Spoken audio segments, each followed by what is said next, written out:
I'm sitting inside my favourite dream car, which is the 458 Italia.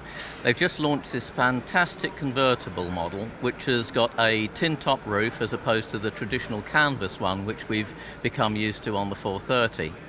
Inside, the same switchgear that we've become used to on the 458, very, very well laid out with the same arrangements on the steering wheel for adjusting the suspension, the engine start, wipers, indicators, lights, all very, very well laid out, very, very logical. As before, you've got the reverse button in the middle, auto on the right, everything's very, very well laid out, and the thing that does strike me is I used to get annoyed with the 430 because the electric window switches were in the middle. If you wanted to wind them both down, it was an absolute pain trying to push one and the other.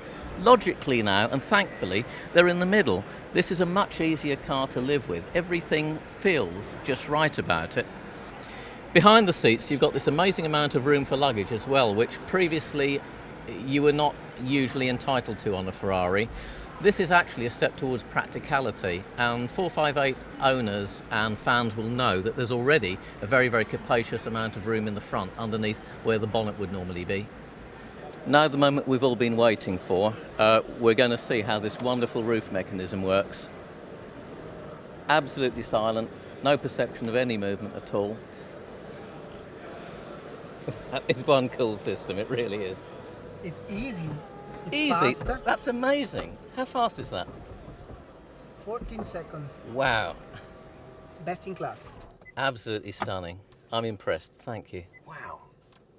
Giles, you're a lucky fella because you've got a Gallardo Spider, and this is what I would love to have, the 458 Spider.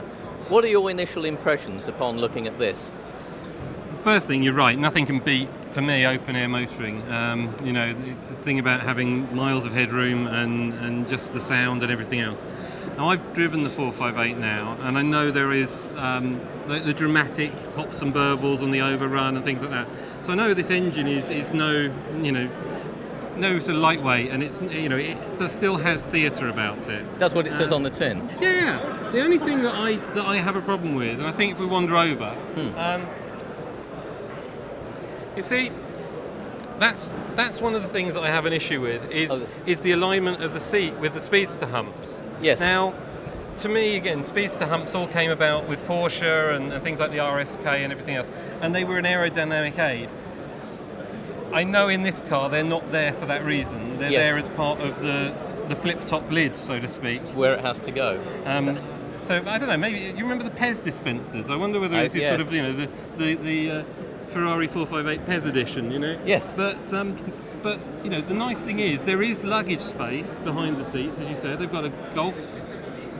Yeah. They've actually got. It's supremely practical. I mean, you look at the space at the front. I mean, we did a tour around Wales, 4 of us, and 2 of the cars were 458s, and I couldn't believe how much luggage the guys got in. Now, you're talking about blokes with wives. You're not talking about like a bloke's holiday. Yeah. This is no, serious. But you're right. kit. The Spider is very, it's a weekend. It's not even that. It's 2 squashy bags if you're lucky. There certainly isn't that amount of space in the Gallardo. Yes. So that is impressive. Plus, the way that the top works and everything else is nice. We saw it in the Super America. We've seen it on the Renault Wind. I think it even has a sort of flip top. Absolutely, yes. So it's nice to see a production car again coming through with it. And I think, well, you don't need to tell Ferrari they've got a winner.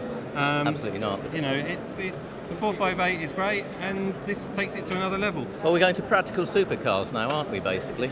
The question is, though, does this make the actual coupe defunct?